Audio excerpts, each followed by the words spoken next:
Welcome you all today. आज हम Maxwell equation के बारे में पढ़ेंगे। मैक्सवेल इक्वेशन जो हमारे पास है वो इलेक्ट्रोडायनेमिक्स की कंप्लीट इक्वेशंस के बारे में है। इलेक्ट्रोडायनेमिक्स में हमें पता है कि मैक्सवेल की चार इक्वेशन होती हैं, फोर इक्वेशन होती हैं।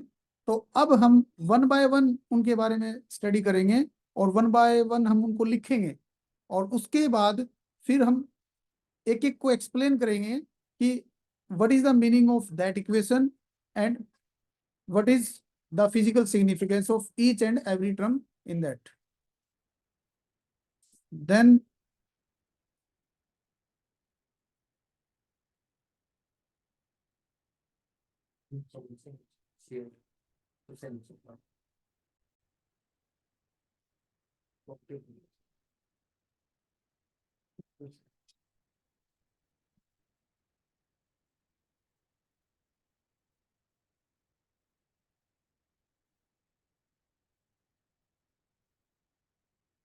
फर्स्ट ऑफ ऑल, सबसे पहले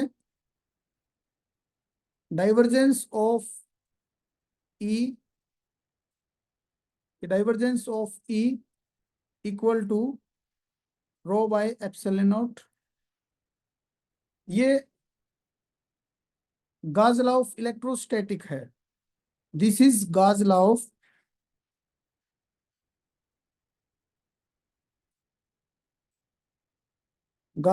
इलेक्ट्रोस्टैटिक।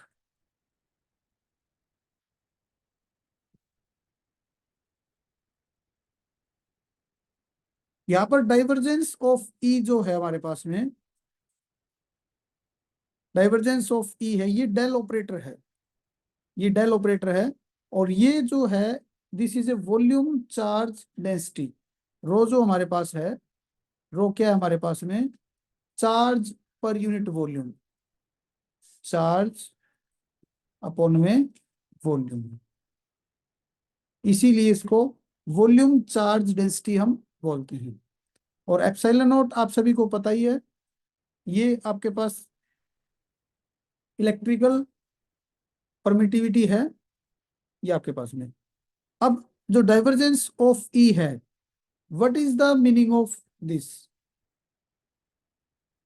डाइवर्जेंस ऑफ ई जो हमने बताया था उसको हम क्या बोल सकते हैं, ये इलेक्ट्रिक फ्लक्स है। डाइवर्जेंस ऑफ ई एक्चुअली में क्या है, इलेक्ट्रिक फ्लक्स है। This is electric flux, electric flux, this is electric flux. What is the meaning of this electric flux? Flux passing from some closed surface, some closed surface। अब ये कैसे आया? अभी देखो, हम इलेक्ट्रिक फ्लक्स को define करते हैं surface integral of E dot D S, E dot D S. और डाइवर्जेंस ऑफ ई, हम इलेक्ट्रिक फ्लक्स बोल रहे हैं इसको, electric flux of electric field. कैसे आता है ये हमारे पास में? आप गॉस डाइवर्जेंस थ्योरम के बारे में तो जानते ही हैं, तो मैं एक बार आपको गॉस डाइवर्जेंस थ्योरम के बारे में भी डिस्कस कर लेता हूं थोड़ा सा। गॉस डाइवर्जेंस थ्योरम क्या है? क्लोज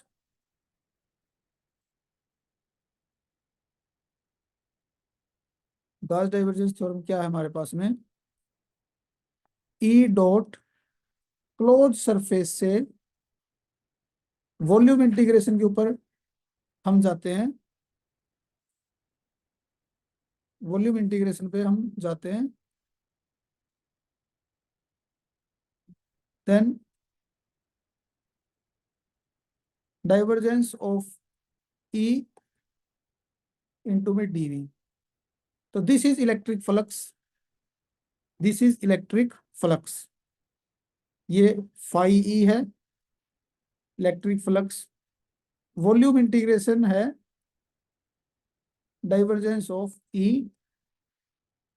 इंटू में डीवी। ये आपको समझ में आ गया होगा। अब राइट हैंड साइड के बारे में हम देखते हैं कि क्या माजरा है, क्या मामला है। तो दोबारा से लिखते हैं हम, divergence of E equal to rho by epsilon naught. This is your Gauss law of electrostatic. ये जो रो है ना आपके पास, इसको सोर्स बोलते हैं।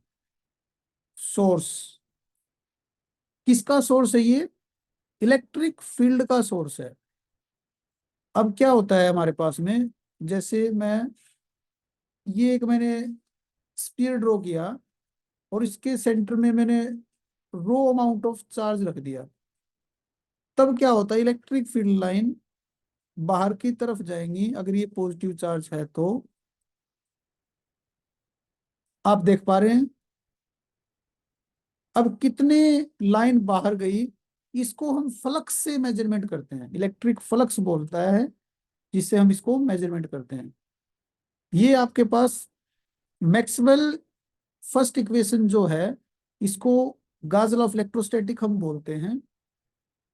नेक्स्ट जो है हमारे पास में बहुत ही इंपॉर्टेंट जो सेकंड इक्वेशन है, वो divergence of B. Very very important. Divergence of B equal to zero. इसका वैसे कोई नाम नहीं है, लेकिन इसको गाज लॉ ऑफ मैग्नेटिज्म बोल सकते हैं हम। गाज लॉ ऑफ मैग्नेटिज्म,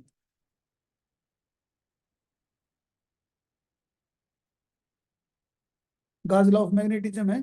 और ये डाइवर्जेंस ऑफ जो बी लिखा मैंने इक्वल टू जीरो, इसको हम बहुत ही इंपॉर्टेंट बोलते हैं absence of magnetic monopole. Absence of magnetic monopole, absence of magnetic monopole आप बोल सकते हो। Absence of magnetic monopole.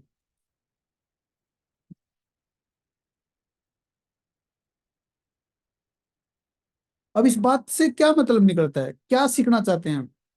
इस बात से ये मतलब निकलता है कि जो नॉर्थ और साउथ पोल है वो एक साथ पाए जाते हैं। ना ही नॉर्थ साउथ से अलग होता, ना ही साउथ नॉर्थ से अलग होता। अब कैसे, इसको समझने के लिए एक डायग्राम ड्रॉ करेंगे। कैसे डायग्राम? जैसे मैंने एक मैग्नेट ले लिया, मैग्नेट में एक तरफ नॉर्थ है और एक तरफ साउथ है। अब मैग्नेटिक जो फील्ड लाइन है वो बाहर नॉर्थ से साउथ जाती है, हमें पता है। और अंदर साउथ से नॉर्थ, ऐसे ही लूप बनाती है ऐसे। ये एक में मैग्नेटिक लाइन ड्रॉ की है मैंने। इसी तरह आप और भी ड्रॉ कर सकते हैं इस तरह से। अंदर साउथ से नॉर्थ और बाहर नॉर्थ से साउथ, ये कन्वेंशन हमारे पास में। अब एब्सेंस ऑफ मैग्नेटिक मोनोपोल का मीनिंग क्या है? अगर मैं इस मैग्नेट को ब्रेक कर दूंगा, तो जैसे मैंने इसको दो दो हिस्सों में ब्रेक कर दिया, इसको मैंने ब्रेक कर दिया दो हिस्सों में, तो नई मैग्नेट बन जाएगी। इसमें नॉर्थ साउथ, साउथ नॉर्थ। अब इनकी स्ट्रेंथ कम हो गई है। और अब जैसे मैं मैग्नेटिक फ्लक्स की बात करूंगा, इस मैग्नेट को हमने एक क्लोज सरफेस के अंदर रख दिया। तो क्लोज सरफेस के अंदर रख दिया, तो अब क्या होता है कि जितनी मैग्नेटिक लाइन आपकी नॉर्थ से निकली हैं, उतने ही साउथ के अंदर एंटर कर जाती हैं। तो नेट फ्लक्स जीरो हो जाएगा इस क्लोज सरफेस के लिए। तो नेट फ्लक्स इस क्लोज सरफेस के लिए, अगर बी डॉट डी एस लिखूं मैं, वो जीरो होगा। मैग्नेटिक फ्लक्स जीरो होगी। तो अब इससे ये समझ में आया, divergence of Gauss diver Gauss divergence theorem use करूंगा। Divergence of B is equal to zero, absence of magnetic monopole. कहने का मीनिंग ये है, नॉर्थ और साउथ हमेशा एक साथ पाए जाते हैं। कोई मैग्नेटिक चार्ज एग्जिस्ट नहीं करता नेचर में। There is no magnetic charge. जैसे आपको पता है इलेक्ट्रिक चार्ज आपके पास में दो तरह के होते हैं, एक पॉजिटिव चार्ज और एक नेगेटिव चार्ज। दोनों सेपरेट होते हैं, अलग अलग होते हैं। अब नेक्स्ट जो इंपॉर्टेंट है, नेक्स्ट इंपॉर्टेंट इक्वेशन जो है वो ये होती है, अभी मैं आपको दिखा रहा हूं। Next equation, curl of E, curl of E equal to minus curly B by curly T. इस इक्वेशन का मतलब क्या है, इस इक्वेशन का मीनिंग क्या है? देखो, इलेक्ट्रोस्टैटिक के अंदर बात करते हैं। Electrostatic means charge at rest. Electrostatic में curl of E, curl of E equal to zero होता है। इलेक्ट्रोस्टैटिक के अंदर है ये, इलेक्ट्रोस्टैटिक के अंदर है ये, इलेक्ट्रोस्टैटिक में है आपका curl of E. Electrostatic means charge at rest. Charge जब रेस्ट के ऊपर है तो हम इलेक्ट्रोस्टैटिक की बात करते हैं, वहां पर टाइम का कोई फैक्टर नहीं है। लेकिन curl of E equal to minus curly V by curly T, this is Faraday law of electromagnetic induction. This is Faraday, Faraday's law of electromagnetic induction, electromagnetic induction, Faraday law of electromagnetic induction. इसको ध्यान से देखते हैं। देखो, जब magnetic field time के साथ change करते हैं तो हमारे पास इलेक्ट्रिक फील्ड प्रोड्यूस हो जाता है, इलेक्ट्रिक फील्ड प्रोड्यूस हो जाता है। ये डेल ऑपरेटर ये स्पेस वेरिंग इलेक्ट्रिक फील्ड को रिप्रेजेंट कर रहा है। जो इलेक्ट्रिक फील्ड है वो स्पेस वेरिंग है। और राइट हैंड साइड देख रहे हैं हम, ये मैग्नेटिक फील्ड टाइम वेरिंग है। हम ये भी कह सकते हैं मैग्नेटिक फ्लक्स टाइम के साथ चेंजिंग करती हैं। तो line integral of electric field, line integral of electric field आपके पास इंड्यूस ईएमएफ प्रोड्यूस हो जाएगी सर्किट के अंदर। अगर आप ये डिफरेंशियल फॉर्म में है, अगर हम इसको इंटीग्रल फॉर्म में लिखना चाहें वो भी हम लिख सकते हैं, लेकिन this is differential form. This is Faraday law of electromagnetic induction, ये हमारे पास है। नेक्स्ट जो इक्वेशन होती है, एम्पियर सर्कुलर लॉ आप सभी को पता है, लेकिन एक बार मैं लिख देता हूं। Curl of B equal to mu naught J, very important. Curl of B का मीनिंग क्या होता है? कर्ल ऑफ बी का मीनिंग होता है line integral, close line integral of B dot DL. और ये ऑब्टेन कहां से करते हैं हम? स्टोक थ्योरम से। क्लोज लाइन से ओपन सरफेस पे चले जाते हैं तो हमारे पास में कर्ल ऑफ बी इंटू में डीएस आ जाता है। तो ये कर्ल ऑफ बी हमारे पास स्टोक थ्योरम यूज करते हुए आया था, और इसको बोलते हैं एम्पियर सर्कुलर लॉ। ये जो ये कर्ल ऑफ बी है, अगर मैं इसको लिखूं line integral of B dot D S D L into में म्यू नॉट आई। आई वो है जो किसी वायर के अंदर से करंट गुजर रहा है। म्यू नॉट क्या है आपके पास में? मैग्नेटिक परमिबिलिटी है। अब ये तो हो गया हमारे पास में Ampere circular law. J, what is J? J current density है। J is equal to current per unit area, current upon में एरिया एलिमेंट, ये जे हमारे पास में। अब अगर हम चारों इक्वेशन को एक बार लिखें बिफोर मैक्सवेल, मैक्सवेल इक्वेशन के बारे में ही जानने की कोशिश कर रहे हैं हम। अगर चारों इक्वेशन को लिख दूं मैं एक बार एक ही जगह पे, divergence of E equal to rho upon में epsilon naught. Okay, next divergence of B equal to 0। Next curl of E minus curly B by curly T. Next next हमारे पास है curl of B equal to mu naught J. ये मैंने आपके सामने लिख दी हैं चारों इक्वेशन। चार इक्वेशन, फर्स्ट इक्वेशन को बोलते हैं Gauss law of electrostatic. Second, divergence of B का मतलब है no magnetic monopole exist. Magnetic जो पोल है वो डायपोल में एग्जिस्ट करते हैं, नॉर्थ और साउथ एक साथ में। इसका मीनिंग क्या है, मैग्नेटिक चार्ज हमारे पास नहीं है। Next, curl of E equal to minus curly V by curly T. इसको Faraday law of electromagnetic induction बोलते हैं। Changing magnetic flux produce induce EMF in the circuit.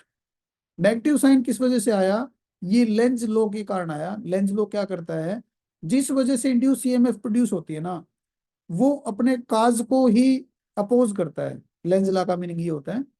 और फोर्थ जो इक्वेशन है curl of B equal to mu naught J, इसको बोलते हैं ampere सर्कुटल law.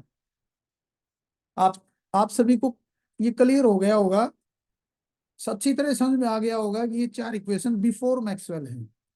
अब मैक्सवेल को उठा मैक्सवेल, और मैक्सवेल ने देखा देर इज इनकंसिस्टेंसी। इनकंसिस्टेंसी है इन इक्वेशंस में।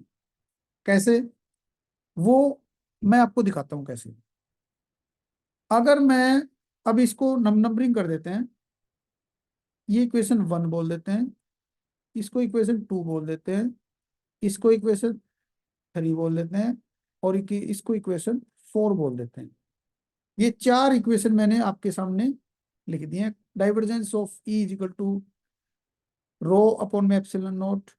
Divergence of B is equal to 0। Curl of E equal to minus curly B by curly T, Faraday law of electromagnetic induction है। Next, curl of B is equal to mu naught J. अगर मैं अब third equation के दोनों तरफ divergence ले लूं तो क्या होता है, let's let's take take divergence take divergence on both side of equation 3। Equation 3 के दोनों तरफ मैं डाइवर्जेंस ले लेता हूं तो क्या हो जाता है हमारे पास, देखो एक बार। डाइवर्जेंस डॉट्स के साथ रिप्रेजेंट करते हैं, क्या आएगा, कर्ल ऑफ ई, ये तो मैंने लिख दी left hand side, minus divergence करली बी बाय करली टी, ये लिख दिया हमने। और अब हमें इस बात का पता है कि order of derivative can be change. Derivative का ऑर्डर हम चेंज कर सकते हैं विदाउट इफेक्टिंग द रिजल्ट। तो अगर मैं ऐसे लिख दूं, टाइम के विद रिस्पेक्ट टू बाद में करूं, पहले मैं स्पेस के विद रिस्पेक्ट टू कर दूं मैग्नेटिक फील्ड का डेरिवेटिव, ये मैंने लिख दिया आपके सामने। तो डाइवर्जेंस ऑफ बी, अब देखो हम दोनों तरफ देखते हैं इस इक्वेशन के, लेफ्ट हैंड साइड और राइट हैंड साइड दोनों तरफ देखता हूं मैं। ये देखो मैथमेटिकल कॉन्सेप्ट होता है। अगर मैंने कर्ल किसी चीज का ले लिया है, कर्ल किसी चीज का ले लिया मैंने एक बार, और उसका फिर मैं डाइवर्जेंस लेता हूं, ये मैथमेटिकली 0 है, इसमें कोई डाउट नहीं है। डाइवर्जेंस ऑफ कर्ल, ये कर्ल है, ये कर्ल है, कर्ल ऑफ बी। अगर इसका मैं डाइवर्जेंस लूंगा तो ये मैथमेटिकली 0 है, इसमें कोई डाउट नहीं है, इट इज 0। लेकिन राइट हैंड साइड में देखूंगा डाइवर्जेंस ऑफ बी ये जीरो हो रहा है because of equation two. Equation जो टू हमारे पास में है, उसके कारण ये जीरो हो रहा है। तो right hand side is equal to left hand side. तो इक्वेशन दो और तीन कंसिस्टेंट विद ईच अदर। क्या सीखा हमने? जो हम लिखते हैं equation two and equation three both are consistent. Both are consistent with each other, no doubt. दोनों इक्वेशन कंसिस्टेंट हैं एक दूसरे के साथ में, क्योंकि जब मैंने दोनों तरफ डाइवर्जेंस लिया तो क्या होता है हमारे पास में, ये तो कर्ल ऑफ डाइवर्जेंस लेंगे, ये तो फैक्ट है, मैथमेटिकली वो जीरो होता है। लेकिन राइट हैंड साइड में जब मैंने डाइवर्जेंस लिया तो वहां पर time derivative of divergence of B आता है। और equation number two divergence of B already zero होता है, हमें पता है। There is no magnetic charge exist in the nature, nature में कोई मैग्नेटिक चार्ज नहीं है, इस वजह से वो जीरो हो गया था। अब मैं देखना चाहता हूँ इक्वेशन, जो चौथी इक्वेशन है, क्या वो कंसिस्टेंट है इक्वेशन वन के साथ में? ये मेरी एक जिज्ञासा है, मेरी एक उत्सुकता है, मैं इसको ये देखना चाहूंगा। चलो चेक कर लेते हैं एक बार। इक्वेशन फोर को लिख लेते हैं। इक्वेशन फोर क्या है? एम्पियर सर्कुलर लाई इक्वेशन फोर हमारे पास में क्या है? वो मेरे पास ये है, curl of B equal to mu naught J. अभी मैं इसके दोनों तरफ डाइवर्जेंस ले लेता हूँ, ले लो डाइवर्जेंस ले लो, दोनों तरफ डाइवर्जेंस ले लो, लिख लो आप। Taking divergence on both side of equation four. साथ साथ आप लिख लीजिए इसको। प्रैक्टिस जितनी करेंगे, रिटन प्रैक्टिस जितनी करेंगे, उतनी ही आपको अच्छी चीजें समझ में आती है, चली जाएंगी, याद है। अब देखो, किसी भी कर्ल का डाइवर्जेंस लूंगा वो तो जीरो होगा ही होगा, मैथमेटिकली है ये बाय कॉन्सेप्ट ये जीरो होगा। लेकिन अब सबसे बड़ी ट्रेजेडी, जो अब सबसे बड़ी जो प्रॉब्लम आ रही है, वो इस इक्वेशन को कंसिस्टेंट अगर होना है, कंसिस्टेंट कैसे होगी? लेफ्ट हैंड साइड जीरो है तो राइट हैंड साइड भी जीरो होनी चाहिए। लेकिन राइट हैंड साइड जीरो होने का मतलब क्या है? Divergence of J equal to zero, ये जीरो होना चाहिए। लेकिन अब मुद्दे की बात अब आती है, डाइवर्जेंस ऑफ जे का मीनिंग क्या है, एक्चुअल मीनिंग क्या है, इसको अंडरस्टैंड करो आप। कैसे अंडरस्टैंड करोगे? डाइवर्जेंस ऑफ जे का मीनिंग क्या है? इसको बोलते हैं current flux. Divergence of divergence of J क्या है अपने पास में? Divergence of J, what is this? This is current flux.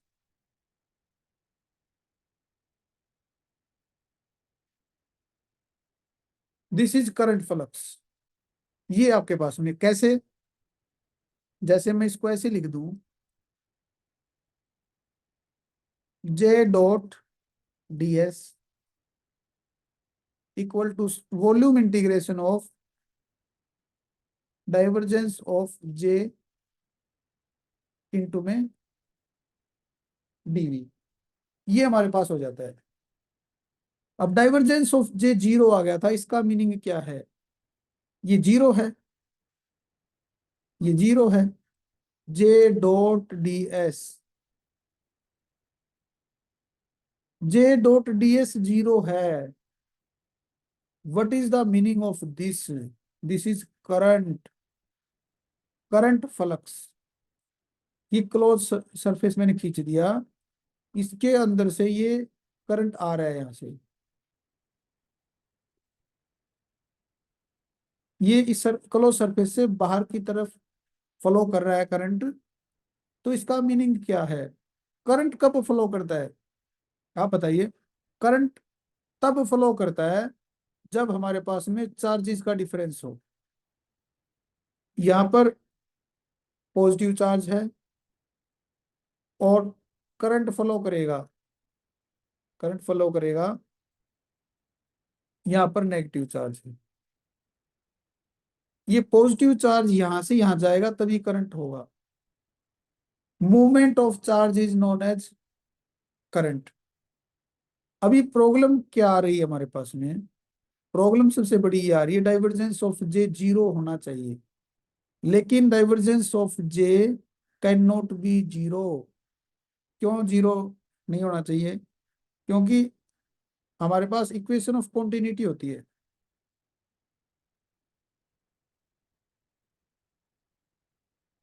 Equation of continuity, equation of continuity क्या कहती है? Divergence of J equal to minus curly rho by curly T. This is equation of continuity. अगर divergence of J zero हो जाता है तो इसका meaning क्या है? इसका मीनिंग ये है कि कंजर्वेशन ऑफ चार्ज का जो फंडामेंटल लॉ है वो ब्रेक हो रहा है। कंजर्वेशन ऑफ चार्ज का जो फंडामेंटल लॉ है वो ब्रेक हो रहा है। तो अब हमें हमें क्या करना पड़ेगा? जो इक्वेशन है, इस ये लॉ भी हमारे पास वैलिड रहे, इक्वेशन ऑफ कॉन्टिन्यूटी। तो एम्पियर सर्कुलर लॉ में कुछ ना कुछ खामी है। तो मैक्सवेल ने उसको देखा, वो इक्वेशन एक दूसरे के कंसिस्टेंट नहीं है। तब उसने एक टर्म को ऐड किया, एक टर्म को ऐड किया। कहाँ पर ऐड किया? यहाँ पर ऐड किया, ताकि इक्वेशन कंसिस्टेंट हो जाए according to equation of continuity. Curl of B equal to mu naught J plus में यहाँ पर एक इक्वेशन को ऐड किया। क्या ऐड किया? Epsilon naught curly E by curly T. अगर ये फैक्टर मैं लगा देता हूं यहाँ पर, तब ये इक्वेशन कंसिस्टेंट हो जाएगी विद इक्वेशन वन। और जो ये चीज जो मैंने लिखी है, mu naught epsilon naught curly E by curly T, इसको हम बोलते हैं displacement current, JD. JD epsilon naught curly E by curly T, displacement current density. Displacement current density, और ये हमारे पास कन्वेंशनल करंट होता है जे। जो सिंपल जो वायर में जो चार्ज चलता है उसकी वजह से जो करंट बनता है उसको हम जे बोलते हैं, करंट डेंसिटी। और एप्सिलॉन नॉट करली बाय करली टी, ये हमारे पास डिस्प्लेसमेंट करंट आता है। अब इसको कैसे समझते हैं देखो। अब जब Maxwell modification, Maxwell modify Ampere's law, तो मैक्सवेल ने मॉडिफाई कर दिया इसको एम्पियर्स लॉ को। मैक्सवेल ने क्या कर दिया? मॉडिफाई कर दिया एम्पियर्स लॉ को। कैसे? Curl of B equal to mu naught J plus में mu not epsilon not curly E by curly T. अब कैसे? अब देखो ध्यान से, हमें पता है कि मैग्नेटिक फील्ड दो वजह से प्रोड्यूस होता है। मैग्नेटिक फील्ड दो वजह से प्रोड्यूस होता है और इलेक्ट्रिक फील्ड भी दो वजह से प्रोड्यूस होता है, तभी कंसिस्टेंसी होगी। देखो सबसे पहले इलेक्ट्रिक फील्ड की बात करता हूं मैं। फर्स्ट ऑफ ऑल मैं इलेक्ट्रिक फील्ड की बात करता हूं। जो इलेक्ट्रिक फील्ड है वो दो तरीके से प्रोड्यूस होता है। Due to stationary charge,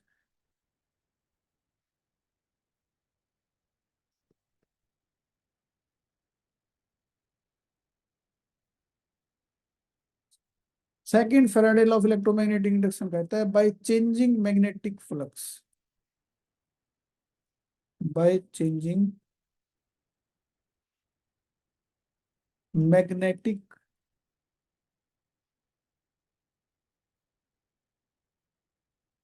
flux या मैग्नेटिक फील्ड बोल दो। इलेक्ट्रिक फील्ड दो तरीके से पैदा होता है, due to stationary charge, charge जब रेस्ट पे होता है तब हमारे पास इलेक्ट्रिक फील्ड प्रोड्यूस होता है। सेकंड हमारे पास में होता है अगर मैं चेंज करूं मैग्नेटिक फील्ड में, Faraday law of electromagnetic induction यही कहता है with changing magnetic field produce electric field. On the basis of this, इसी बेसिस पे हम कह सकते हैं, देखो क्या होता है हमारे पास में, हमारे पास में क्या होता है, हमारे पास में मैग्नेटिक फील्ड कैसे पैदा करेंगे, मैग्नेटिक फील्ड कैसे पैदा करेंगे। नंबर वन, भाई मैग्नेटिक फील्ड ये होता है करंट, जब करंट चलता है किसी वायर में उसके चारों तरफ मैग्नेटिक फील्ड पैदा हो जाता है, प्रोड्यूस हो जाता है, ये हमें पता है। Due to current, due to current, current के कारण किसी वायर में से करंट चलता है उसके चारों तरफ मैग्नेटिक फील्ड प्रोड्यूस हो जाता है, ये हमें पता है। ओस्टेड का जो ला था, ओस्टेड जो प्रिंसिपल था, उससे हमें पता चलता है कि current carrying wire produce magnetic field around it. अभी नेचर के अंदर सिमेट्री को बनाए रखने के लिए मैक्सवेल ने कहा, क्या कहा, due to changing electric field, due to changing electric field, electric field बोल दो, चेंजिंग इलेक्ट्रिक फील्ड या इलेक्ट्रिक फ्लक्स बोल दो, उसकी वजह से भी मैग्नेटिक फील्ड प्रोड्यूस होना चाहिए। मैग्नेटिक फील्ड, एक तो हमें पता है कि वायर के अंदर से करंट गुजरेगा तो उसके चारों तरफ मैग्नेटिक फील्ड पैदा हो जाएगा, ये तो हमें पता है। लेकिन सेकंड जो ये फैक्टर था ना, ये मैक्सवेल ने ही ध्यान से देखा था। मैक्सवेल ने प्रिडिक्ट किया था थ्योरेटिकली, इलेक्ट्रिक फील्ड को चेंज करेंगे, इलेक्ट्रिक फ्लक्स को चेंज करेंगे और उसके चारों तरफ क्या हो जाएगा, मैग्नेटिक फील्ड प्रोड्यूस होना चाहिए। इस वजह से हमारे पास में ये इक्वेशन आती है, इस इक्वेशन से पता चल गया curl of B equal to mu naught J plus में mu not epsilon not curly E by curly T. इस तरफ जो ये है ना, ये मैग्नेटिक फील्ड प्रोड्यूस हो रहा है स्पेस के अकॉर्डिंग, किस किस की वजह से। नंबर वन, वायर के अंदर से करंट गुजर रहा है जिसको कन्वेंशनल करंट बोलते हैं, और नंबर दो ये आ रहा है changing electric field produce magnetic field. तो ये फैक्टर को ऐड किया था, ये बहुत ही स्मॉल फैक्टर होता है, इसको डिटेक्ट नहीं किया गया था मैक्सवेल के टाइम में। काफी साल बाद हर्ट्स ने जो एक्सपेरिमेंट किया था उससे ये वेरीफाई हो पाया था कि हमारे पास ये सारा सिस्टम करेक्ट है, कंसिस्टेंट है। तो this term is known as displacement current. तो नाउ सारी इक्वेशन लिख देते हैं। Divergence of E equal to rho by epsilon naught, divergence of B equal to zero, divergence curl of E equal to curly B by curly T, और last वाली curl of B equal to mu naught J plus में mu not epsilon not curly E by curly T. ये Ampere's modification है, this is Maxwell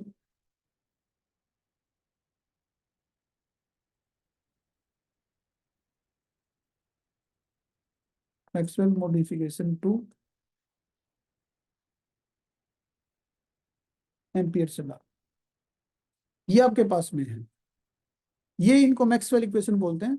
Maxwell के time में इस तरह से नहीं था, मैक्सवेल ने इनको एक साथ लिख दिया सभी को, इनको हम मैक्सवेल इक्वेशन बोलते हैं। इनको मैक्सवेल इक्वेशन बोलते हैं, इनको हम मैक्सवेल इक्वेशन बोलते हैं। मैक्सवेल इक्वेशन फॉर इलेक्ट्रोडायनेमिक्स, ये मैक्सवेल इक्वेशन फॉर इलेक्ट्रोडायनेमिक्स आपके पास में। Divergence of E equal to rho by epsilon naught, divergence of B equal to zero, curl of E equal to minus curly B by curly T, curl of B equal to mu naught J plus में mu not epsilon naught. Epsilon इसको बोलते हैं displacement current. ये actually में capacitor के अंदर जब system capacitor की चार्जिंग डिस्चार्जिंग होती है उस टाइम ये आपके पास चेंजिंग इलेक्ट्रिक फील्ड आता है, क्योंकि कैपेसिटर की प्लेट पे आपके पास में चार्ज इकट्ठा होता है, इस वजह से आपका ये सिस्टम बढ़ पाता है। ये आपके पास में आता है। आज के लिए इतना ही है। नेक्स्ट टाइम हम फिर मैक्सवेल इक्वेशन को पढ़ेंगे फ्री स्पेस के अंदर। अगर फ्री स्पेस के अंदर अगर मैं लिखना चाहूं तो मैक्सवेल इक्वेशन को कैसे लिखेंगे? Maxwell equation in free space,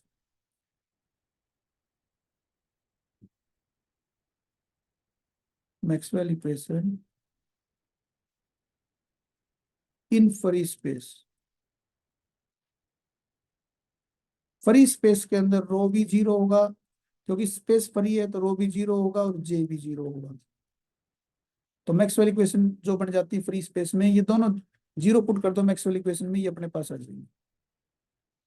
तो सबसे पहले divergence of E equal to zero, divergence of B equal to zero.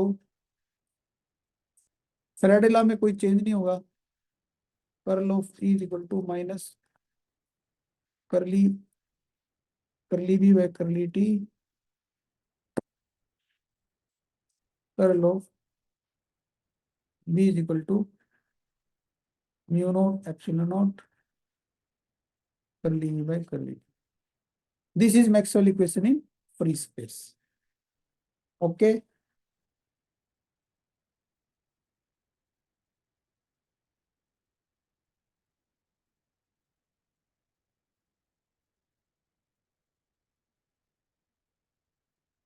Bye.